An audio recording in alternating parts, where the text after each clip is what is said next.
Hello. Hello, everybody. I think that worked. It's Xander Elliott, the content editor of The National. I'm here with Hamish, our political reporter, who is down Hello. in, well, I would say Westminster, but it's not Westminster today, is it? London. London in North general. London and the North London Bureau. Yeah, down in our London Bureau, exactly. And we're just going to recap really what has been, well, quite an insane day in the general election campaign, especially if you're in the Conservative camp. When did you first see the news this morning, Hamish? About Douglas Ross. Yeah, I mean, just before I started work, actually.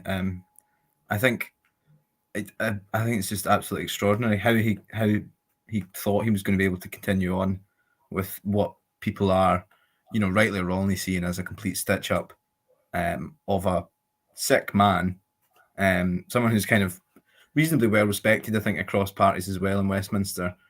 And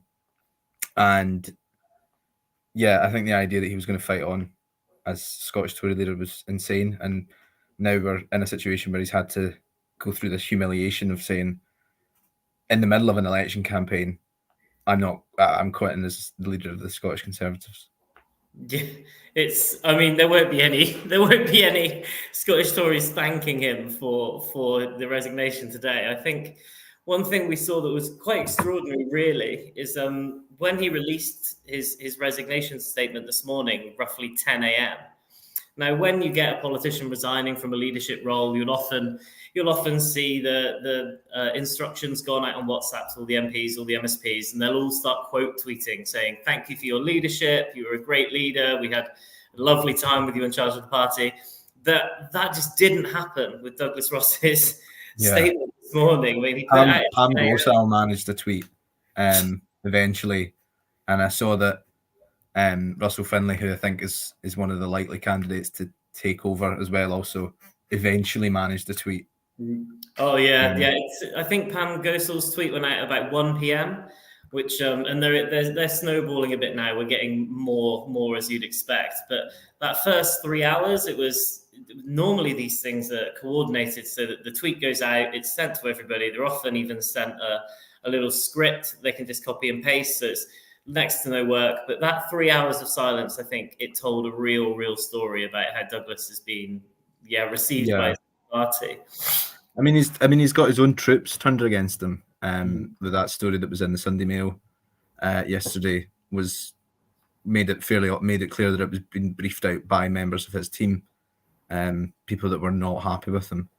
So you've got people that literally work for Douglas Ross giving hostile briefings to the press saying, this is a dodgy thing that he's done, potentially dodgy thing that he's done. Maybe we should take a look at this. To unfriendly newspapers. It's not. I don't really see how you come back from that. Which obviously he alluded to as much when he was talking to the broadcasters today. He said that his colleagues had made their unhappiness clear, definitely putting more of the emphasis on the David Duckett side of the story rather than the expenses thing. Douglas Ross says he's not done anything wrong with his expenses, which the Sunday Mail reported were related to his refereeing activities and not his activities as a member of Parliament. So he's saying, he's taken the line that it's more to do with the stitch up against the guy that was in a hospital bed until a couple of days ago, rather than his reasonable expenses. It's just been exceptional. It's been an exceptional turn of politicking from Douglas Ross. I'd just like to point out on the David Duckett point that Douglas Ross said that it was the Scottish Tory Management Board that had taken the decision to remove David as the candidate in Aberdeenshire North and Murray East. Douglas Ross sits on that management board. He's one of 8 members. It's him, Chris Hoy, and then 6 Conservative activists. They're not members of Parliament or anything like that. So if the question then is, if the management board did make that decision independently of Douglas Ross, if it is true that he was only brought in to the decision making after it had already been made on Thursday evening, and then he mulled it overnight and said, "I'm going to run on Friday morning." If that's true, The question is, why was the Scottish Tory Management Board operating without the knowledge of Douglas Ross as party leader? Yeah. Does he not have any control over what happens? And yeah, honestly, I think frankly, he's been tying himself in knots for days over this now. And the statement this morning about how he will resign as an MSP if he wins as an MP so that he can focus adequately on being an MP. What's the message he's sending to his constituents in Murray for the last 5 years? What message is he sending to the people that he represents in the Highlands and Islands?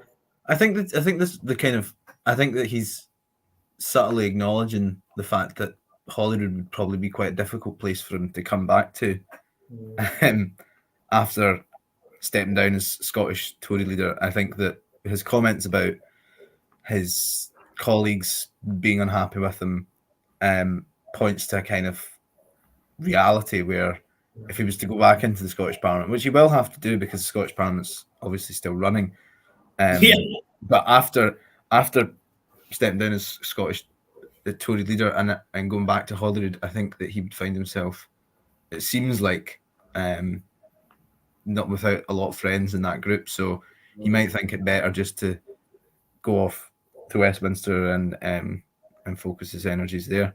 But I think presumably while still keeping up the linesman gig. Yeah, I mean, as the National has reported, we've got it on our website now. If Douglas Ross does resign as an MSP, because he's a list MSP, there won't be a by-election. What will happen is the next Tory candidate on the 2021 Highland and Island list, which is where Ross won his seat, the next candidate down will automatically enter the Scottish Parliament and become the next Tory MSP. Now, that's happened previously. Donald Cameron, the aristocrat, the chief of Clan Cameron that got moved to the House of Lords in February, he resigned his seat in Holyrood and instantly got replaced by Tim Eagle, who's the Tory MSP there now. So the next person down the list, who's like the sixth person down the Highlands and Islands list, who must surely have thought that they would never actually become an MSP, are facing joining the Scottish Parliament. But as we've reported, they run a charity in London. Like, they just do not seem equipped to join the Scottish Parliament as a Highlands and Islands MSP. So there's only going to be more scandal for the Tories, more difficulty, at least with optics, if he does resign as an MSP for this, because who's he giving his constituents in the Highlands and Islands to replace him? It's the whole thing. And it's kind of like one of these problems where it kind of just snowballs, doesn't it? So there's the whole thing of, well, there's so many ways it can go. If he so say he does win the Aberdeenshire North seat, then he has to quit the Scottish Parliament, properly resign as Scottish Tory leader, goes down to Westminster. Then you've got a day of news stories about that. Then you've got this new person coming up. What are they doing? If he loses the seat, then that's potentially an even bigger story. So he's staked it all on winning this Aberdeenshire North seat, loses the seat, so he's no longer an MP, then has to go back to Holyrood with his tail between his legs, saying, "Oh, sorry guys, I bet big and I lost big as well." Yeah. Tail between his legs is right. Now, I haven't seen, I don't know if there's been any kind of MRP or anything like that since the movement in Aberdeenshire North and Murray East, but last week Survation had a MRP poll, like the flagship model that these pollsters use, and it gave the Tories a 2/3 chance of winning in Aberdeenshire North and Murray East. So yeah, Douglas Ross must have fancied his chances. That's not bad. I'd be interested to know. I think he's probably got a decent chance of winning it. There's probably quite a strong unionist vote there, and given that he is, the Tory candidate, then and Labour and Lib Dems, I think, are sort of nowhere to be seen around there, those parts, and it's sort of unlikely to go to the SNP. Then he does stand a good chance, but then he'll be part of this Tory rump, of this strange thing that will probably happen to the Tories after the general election, where one of their larger power bases will actually be in Scotland and not in England in relative terms now.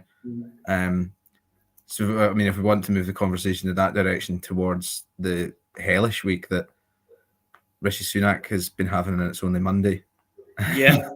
Yeah, I was going to bring that up as well because obviously, Douglas Ross resigning is only adding to the problems that Rishi Sunak has got that are also largely of his own doing. Yeah, can you catch us up to speed a little bit on that? What's been happening down in London with Sunak today? Yeah, so I go even further south to Normandy, and Rishi Sunak took the absolutely baffling decision to avoid the main event of the D-Day commemorations in Normandy, and it really is the main event. It was the international leaders one. You get to go and meet the still surviving veterans from the D-Day landings, people that led, the charge to liberate Europe from Nazism. And you meet these people, and then you get your photo taken with all these world leaders. You look very prime ministerial. You look like you're a serious player on the world stage. And Rishi Sunak thought, nah, actually, I've got to get back and I've got to go back and do this. He actually, the Sunday Times reported that he had arranged to come back to sign off the Tory manifesto, which obviously couldn't wait a day, and then decided, oh, well, when I'm in London, I'll do an interview with ITV as well. So you've got that. It's just a breathtakingly stupid thing to do. It completely, I mean, aside from the sort of disrespect that it shows to people that fought in the Second World War, it's so, I mean, the D-Day Londoners are so baked into her whole national sense of self. I mean, it's pretty much across the political spectrum, across the entirety of the UK. It's one of the things I think that most people could find some kind of common ground on, unless you're a Reform Party candidate. He jumped to mind. Yeah. Unless you're that one guy from Reform who thought that Neville Chamberlain had the right idea. But so Rishi Sunak does this. He then has to apologise profusely to everyone that he's upset, which includes, let's face it, most of the Tory vote. Who, I mean, I don't mean to say this that these sort of commemoration things are really a right or left thing, but they definitely do chime with people whose politics are. They do chime particularly with people whose politics are rooted in some kind of British national sense of identity, which is a lot of Tory voters. And the idea that you just say, actually, I'm not that bothered about this. I don't like France or whatever it is. I'm not going to bother. You go back and do a TV interview, so you have to apologise for all that. And then to make things worse, you then have to come back Monday morning. You go he went kind of quiet on Sunday. Mel Stride, the Work and Pension Secretary, was saying that he's not going to step down. Sunak has to come out on the Monday morning and say, no, I am definitely staying on as leader of the Conservative Party and Prime Minister. I am. Which you would think is something that you wouldn't necessarily have to reassure everybody in the middle of a general election campaign. You would think, he's probably gonna tough it out at least 4 more weeks. But now Douglas Ross has set a precedent by resigning halfway through a general election campaign. Well, surely. I think the comparison people have been making is to Michael Foot in the 80s. I think it was the 83 election, and he and at a press conference, someone said on his behalf that Michael Foot will be remaining leader of the Labour Party, and Michael Foot, as you might have noticed, never made it to be Prime Minister. Yeah, okay. What was I going to say then about Rishi Sunak? Oh, it's the actual interview with ITV, because obviously he came back to the UK to do that. That's the reason why he didn't go to the D-Day celebrations. So as you were talking about, like a story kind of snowballing, there are news lines, headlines that we're going to hear from it that haven't even come out yet. Like Sunak's fighting fire with the D-Day ditch, if you want to call it that. But this is all going to come out again when ITV broadcasts that interview, because all anyone's going to be watching it thinking is this is the one he left the memorial service for. Like, he's going to have to be saying something really impressive, and he doesn't want to come across dismissive of anything like the D-Day celebrations, because it will be in all of our minds. We know where you were meant to be where you were meant to be at this moment. So I wonder if it'll get brought up in it as well. Actually, it'll be interesting to see whether